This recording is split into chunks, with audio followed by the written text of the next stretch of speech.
Hey everybody, welcome back to the Optometry Money Podcast, where we're helping ODs all over the country make better and better decisions around their money, their careers, and their practices. I am your host, Evon Mendrin, certified financial planner practitioner and owner of Optometry Wealth Advisors, an independent financial planning firm just for optometrists nationwide. And thank you so much for listening. Really appreciate your time and your attention this week. And on today's episode, I'm going to tackle the question I get quite a bit. Are individual bonds safer than bond funds? And there's a lot of misunderstanding about which is safer and which is best for your financial goals. It's often thought that individual bonds are safer. Is that the case? So we're going to break down some research, myths, misconceptions, and some practical thoughts around the differences between individual bonds and bond funds. So to start out, let's just kind of get down to the very basics. What are bonds? Well, bonds are a form of debt. It's a way for corporations, it's a way for countries to raise capital. Just like an optometry practice, a big publicly traded corporation can raise dollars, they can raise capital by selling shares, by issuing new shares and selling those shares to the public, or they can raise capital by borrowing or by issuing bonds.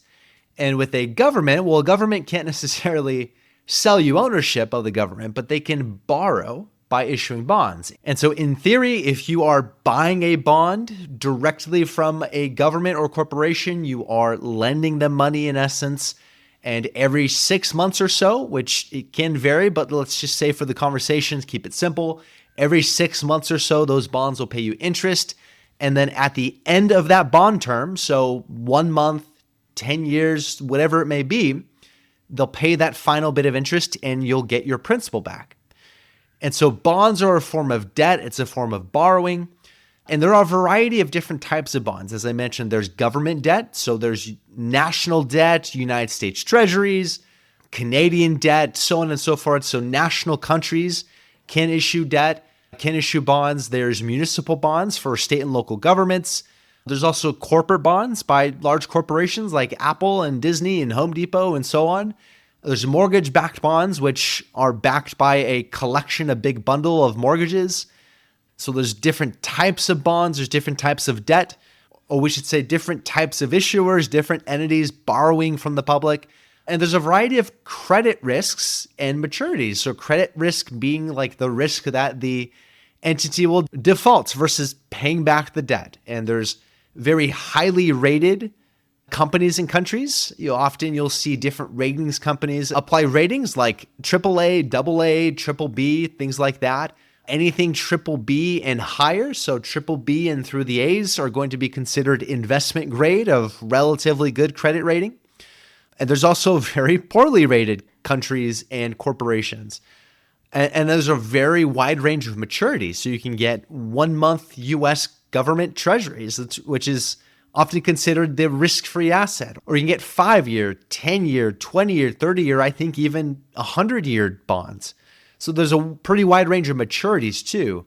And unlike stocks, bonds don't trade on an exchange. They trade primarily through what's called over-the-counter, meaning if you're going to go sell a bond, for example, you're going to get individual bids to sell each bond, with the exception of some bonds like U.S. Treasuries, which you can buy directly from the U.S. government at the very clunky Treasury Direct website. And from my understanding, that some bonds even trade on electronic platforms that are functioning similarly to exchanges. And there are differences in taxation. So for taxable corporate bonds, for example, that interest is taxable income taxed at your ordinary tax rates, like 12%, 24%, 22%, and so on. U.S. Treasuries, the interest from U.S. Treasuries are not subject to state income taxes. Municipal bonds, interest from uni bonds are not subject to federal taxes, with the exception of some private activity bonds, which may impact the alternative minimum tax. And so there's differences in taxation, which is important, for example, if you're holding them in a taxable brokerage account. And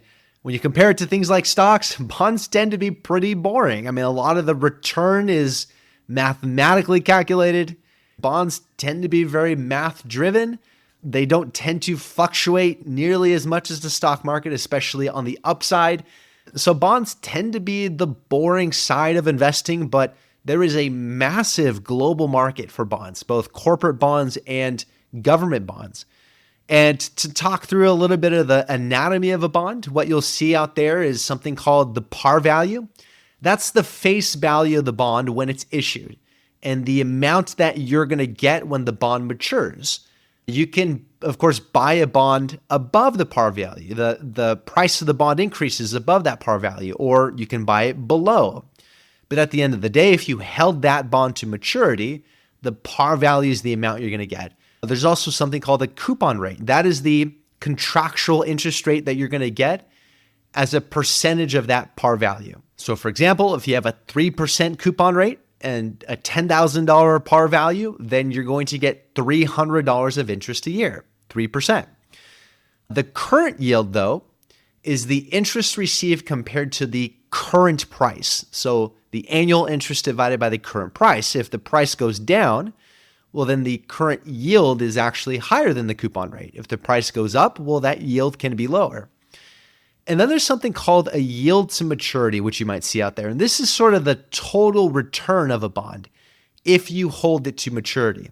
And it takes into account the interest you're going to get, the amount of interest payments left, and the gain or loss you're going to see when you get the par value back, depending on if you, again, bought that bond at a premium above par value or at a discount below par value. So that yield to maturity, if you ever see that online or on statements or anything like that, that is sort of the total return calculation of a bond if you hold it to maturity. And so that's kind of the basics of what a bond is. What are bond funds? Well, bond funds are mutual funds or ETFs, exchange traded funds, that hold individual bonds inside of it. It's a big basket of individual bonds. Those fund companies pool together all these investors' dollars, and they take that money and they invest in a broad basket of bonds. And there's a variety of bond funds, just as much of a variety of bond funds as there is different types of bonds. And they can vary based on their approach. So they can have an index investing approach or a passive rules-based investing approach, all the way to very actively managed bond funds. They can invest in US bonds versus international or global bonds. You can have US Treasury bonds versus US corporate bonds, and short-term bonds, intermediate bonds, long-term bonds. You can have bonds that invest in really high credit ratings or investment grade bonds versus the opposite, high yield junk bonds, and sort of everything in between. So just like there's a variety of different types of bonds, and a range of risk versus reward in terms of bonds, there's also a pretty wide range of different types of bond funds. One fund can be very different from another. And there are a variety of risks that impact bonds and also impact your expected return of owning the bond. One important one is default risk or credit risk. That is the risk that the bond issuer is not going to actually be able to pay back the debt. That's the risk that issuer defaults on that bond, which is really important. If you are going to lend an entity some money, you want to know that they're going to be able to pay that back. And generally speaking, if the credit rating is worse, or another way to say that, if the default or credit risk is higher, you would expect a higher interest rate, a higher return on that bond over time. Another important one is inflation risk, meaning that when you own a bond and that bond matures, there's a risk that inflation is higher than expected by interest rates, and the value of the money you get back is eroded away by inflation. Inflation risk is a really important risk for bonds, especially over really long-term periods. This is really relevant if you are saving and investing towards long-term financial independence, towards retirements. That inflation risk on the bond side of your investments is really important. And then there's interest rate risk, and that can show up in two different ways. It can show up as you are getting interest payments from the bonds, so cash is coming in, and when bonds mature and you get that cash back, because you have to then reinvest that cash into other bonds, and there's a risk that you're reinvesting it into lower interest rate bonds. So there's a risk that interest rates decline and you have to reinvest that cash at lower interest rates. Another way interest rate risk shows up is in the fluctuations in prices of bonds. Bond prices can fluctuate up and down. And the thing that can impact the ups and downs of bonds the most, the fluctuation in prices the most, is probably going to be the changes in interest rates over time. There is an inverse relationship between interest rates and bond prices. As interest rates go up, you would expect bond prices to come down. As interest rates go down, you would expect bond prices to go up. And why is that? Well, let me give you an example. Let's imagine you had a 5-year bond with a 3% interest rate. And then let's imagine that interest rates increase to 4%. So now other people can buy new 5-year bonds earning a 4% interest rate. If you wanted to sell your bond, why would people buy your 5-year bond earning 3% when they can buy a brand new 5-year bond earning 4%? Well, they probably wouldn't. So in order to incentivize buyers to buy your bond, the market prices of that bond has to decline. And it has to decline enough to where the return the investor is going to get if they're owning that bond to maturity is the same way either way. So the bond prices are going to adjust for that. And to put it in the terms I talked about earlier, the bond prices are going to adjust to where the yield to maturity is going to be the same, where that total return, if you hold that to maturity, is going to be the same with either bond. And that's the same way if interest rates decline, well, now bond prices can increase to account for that so that the yield that someone's getting if they buy your bond is the same as the lower interest rate. You're not going to allow someone to buy a bond earning a higher interest rate at the same price. And so bond prices will react to interest rates, and the shorter the maturity of that bond, the lower that price fluctuation is going to be. The longer the maturity of that bond, the more that fluctuation is going to be, the more sensitive bond prices are going to be to those changes in interest rates. You might see the term duration. This is a really jargony term. I'm kind of sorry to throw it in here, but if you ever see a term bond duration, that is essentially a measure of the sensitivity of bond prices, or like the prices of a bond mutual fund, to changes in interest rates. The higher the maturity, the higher the duration, the more sensitive that bond or bond fund is going to be, the more fluctuation you're going to see. Whereas shorter maturities, shorter duration, the less sensitive it's going to be. And so now that we have a sort of foundation, basic understanding of what bonds are, how they work, let's get down to the core question here. Are individual bonds safer and more preferable to bond funds? Well, let's think through this logic a little bit. Let's assume that you are planning to hold an ongoing portion of your investments in bonds, which most people are. We tend to think of our investments as, for example, 80% stocks and 20% bonds, and that's kind of our ongoing mix for a period of time. So assuming that's the case, let's look at either scenario. Number one, if you are self-managing and buying individual bonds, well, what do you own?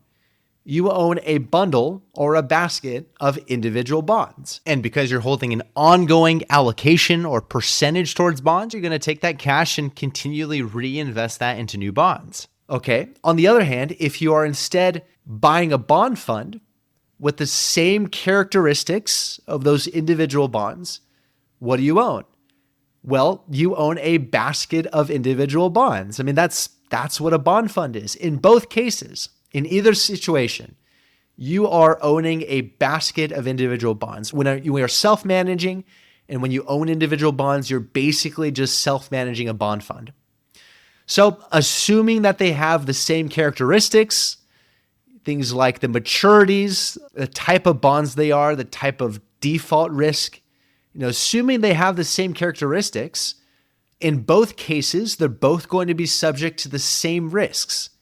In both cases, you're going to have cash to reinvest along the way and maturing bonds to reinvest into new bonds. So in both cases, you run the risk of having to reinvest that cash into lower yielding bonds.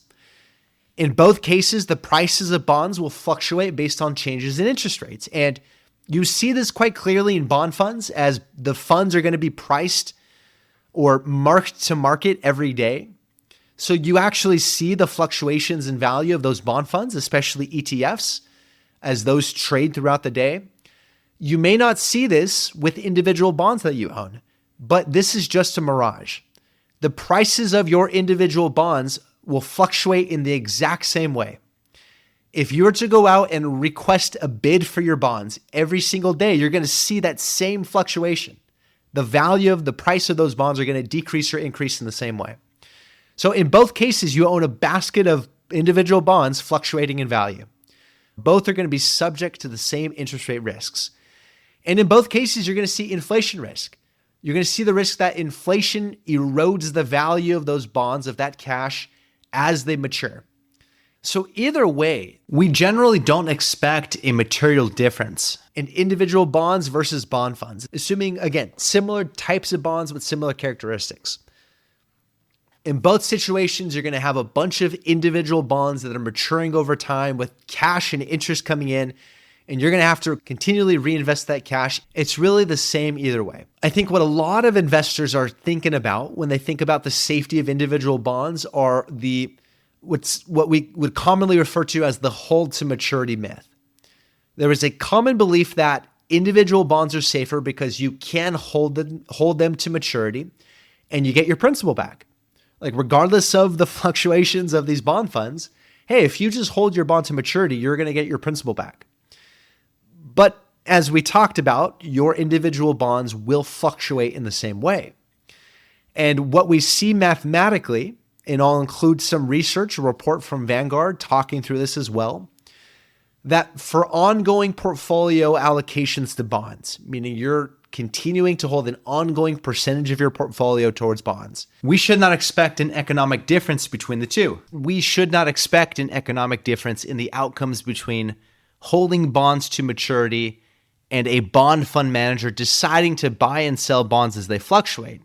Because in either case, mathematically, because both approaches rely on the same underlying cash flows that the bonds are creating, the expected total return of a well-diversified ladder or mix of individual bonds and a low-cost bond fund with similar credit quality and duration tends to converge in the same direction. The outcomes are likely to look similar once reinvestment and expenses are considered, with the obvious disclaimer that actual results will vary with costs and taxes and market conditions and so forth. Assuming, again, these are bonds with similar characteristics.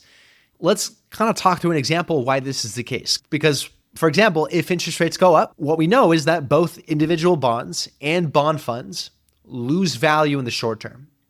So we know that the price of bond funds go down, and we also know that the price of your bond went down as well. But even if you sold that bond at a loss and bought a new one, your outcome mathematically would be the same before transaction costs than if you just held that bond to maturity. Why? Because you're immediately getting that higher interest rate through the life of the bond. That's why. Again, bond prices adjust so that the yields to maturity, the total return with either option would be the same through maturity. And so this safety that people feel with individual bonds, this idea that you can hold it to maturity, there's safety in that, whereas bond funds, you see them fluctuate in price. What we see is that that's more psychological than reality. It's a myth. It's a myth. It's a bit of a mirage. And trading individual bonds comes with additional costs and disadvantages. So what are those costs and disadvantages? Number one, trading costs. Firstly, your trading costs are likely to be higher if you're buying individual bonds on your own rather than an institutional manager. Unless you're only buying US Treasuries, which you can buy directly from the US government, it's going to be more costly for you, buying at lower volume, to buy individual bonds rather than an institutional fund manager buying at a much larger scale. Fund managers are able to minimize these trading costs with the scale that they're working with. As an example, a 2020 study, which I'll link to in the show notes, by S&P Dow Jones looked at transaction costs for investment grade municipal bonds, for muni bonds. In it, they find that bond purchases of $10,000 or less cost an average of 0.9%. Purchases between $10,000 and $25,000 cost an average of 0.71%. And purchases between $25,000 and $100,000 cost 0.61%. Those extra costs, which are implicit, you don't actually see them as you would an expense ratio on a fund. You just experience lower returns. Those extra costs matter a whole lot with bonds, as there's a much lower return expectation than you'd see with the stock market over long periods of time. Yes, bond funds have management fees to consider, especially if you are considering like a really traditional actively managed bond fund. But compare this to something like a total bond market index fund or a similar passive style fund. That may come with costs under 0.1% to maybe 0.25% or so. So those trading costs can definitely add up. And number two, the second point is diversification. It takes a pretty substantial amount of money to have an appropriately diversified basket of bonds. Unless you're only buying US Treasuries, where there is, in theory, no default risk, you're only deciding at that point between how long you want the maturities to go. If you're buying corporate or other bonds, appropriately diversifying away the default risks unique to that one issuer are extremely important. You're not likely going to have the capital needed to appropriately diversify across a range of different corporations and governments, different issuers, different credit qualities, and different maturities. If you're going to invest in bonds globally, you're probably not going to be able to do it well and hedge the currency risk of those foreign bonds appropriately. So from a diversification standpoint, it's much more difficult to get appropriate diversification when you, as an individual, are buying individual bonds. The third thing to consider is cash drag. If you're collecting coupon payments, interest from individual bonds every 6 months or so, you may not be able to immediately reinvest the cash into other bonds. You may have to wait over time to have enough cash to buy a new lot of bonds. And so it's likely to cause some cash drag on your investments. You may have to wait until bonds actually mature in order to do that well. Whereas a bond fund can efficiently handle reinvesting cash from both the large collection and diversity of bonds that it manages, as well as the inflows of cash into the bond itself. And so they're much more efficiently able to reinvest that cash into new bonds, as well as to maintain sort of that risk reward characteristic of the bonds that they want to hold. And there's also liquidity risk with individual bonds. Some bond issues don't trade very often. So if you have to sell it in order to create cash, you might not be able to find a buyer, or you might have to accept a lower price if you need to sell pretty quickly. You can expect bond funds to maintain their liquidity as the owner of the fund rather than the individual bonds inside. The benefit, however, of owning individual bonds instead of a bond fund is really control. You get to control when and whether to sell the bond and buy another if you want to versus holding to maturity. You can also control the types of bonds that you're buying, assuming, of course, you have the knowledge and skill to trade and manage the bonds. And so in reality, you're just preferring to actively manage your own bond fund, which is fine. Let's acknowledge that. But in terms of risk, what research and bond math suggests is that we would not expect there to be material differences in risk between the two, assuming, again, similar characteristics. But you need to put a pretty high value on that control with the other costs and some of the disadvantages that we talked about above. I think a lot of the misconception comes from firstly, the misunderstanding that individual bonds change in price, just like bond funds. I think a lot of time we see the fluctuation in bond funds and we don't associate that to our own individual bonds. So we feel like there's some artificial safety there that's not really there. And I also think there's very often a comparison of apples to oranges, meaning we might look at individual bonds like short-term US Treasuries and compare that to a bond fund that owns longer-term corporate bonds or a high-yield bond fund or a total market bond fund. And these are often just comparisons between two very different piles of bonds with different characteristics of risk and return, and we would expect them to behave differently. Now, this is all assuming, of course, you're owning an ongoing percentage or amount of your investments in bonds. It's a little different if you are planning for a very specific expense at a very specific time in the future. So this is actually very different because you can buy a bond with a certain interest rate that matures at the exact time you might need it. Let's say, for example, you have a very specific expense coming up in 5 years. Let's just say it's a down payment on a commercial property.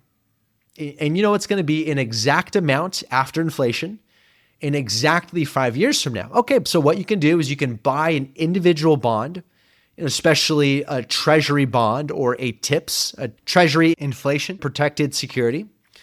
And so you can buy that individual bond with a set amount of interest at a certain dollar amount, and that will mature in 5 years at exactly the time you need it. So that's different. That type of direct liability matching can be a place where an individual bond makes sense. That being said, you're still going to be subject to that risk of inflation causing that future expense to be higher than you expect. But in terms of long-term allocations to bonds like we talked about earlier, what research tells us and what bond math suggests to us is that we should not expect a material difference in risk between owning a bundle of individual bonds versus a bond fund that owns bonds with similar characteristics. I think a lot of this just comes down to knowing what you want out of the bonds, what you're owning the bonds for, knowing what type of bonds you want to own, and matching the type of bond funds appropriately towards that. For example, when I invest for clients, I'm not looking for return necessarily out of the bonds themselves. What I'm looking for in bonds is an addition of stability to the investments where it makes sense for that family. So I'm looking for bond funds that are owning bonds that are intermediate to shorter maturities. So the maturities aren't necessarily on the longer side. And I'm looking for investment grade bonds or higher. So on the lower default risk. I'm looking again, not necessarily for returns, but the addition of stability. Where I want to get the returns are on the stock side. I want my stock mix to be the long-term return driver of the investment mix. And so I can mix and match to get the appropriate mix of long-term investment returns versus stability in the short term that makes sense for that family. But you have to decide that for yourself. What are you investing towards? What is the time frame? What type of bonds make sense? And then you can go and find the individual bonds if you want to manage it yourself, or the bond funds that match that investment goal. Of course, keeping in mind the approach of that bond fund and the fees involved. And so hopefully this is helpful to give you sort of a quick overview of what bonds are, how they work, and what I think is a common misconception about owning individual bonds versus bond funds. So if you have any questions, please reach out to me at podcast@optometrywealth.com. If you want to talk through your own investment mix and your own investment goals, please reach out. I'll throw a link in the show notes to our website where you can schedule a no commitment introductory call. We can talk about what's on your mind financially, including the investments, and I can share how I help optometrists all over the country navigate those same questions and more. And if you're not ready to reach out and have that conversation, I'll also include a link in the show notes to our weekly Eyes on the Money newsletter, where I write all about investing, student loans, managing practice finances, and more. And with that, appreciate your time, but we'll catch you on the next episode. In the meantime, take care. Want more resources to help master your money? Check out the Education Hub on Evon's website at optometrywealth.com. Evon Mendrin is a certified financial planner and owner of Optometry Wealth Advisors, a California registered investment advisor. All opinions of Evon and his guests are their own. This show is for informational purposes only and should not be relied on for specific investment, legal, tax, or other decisions. Clients of OWA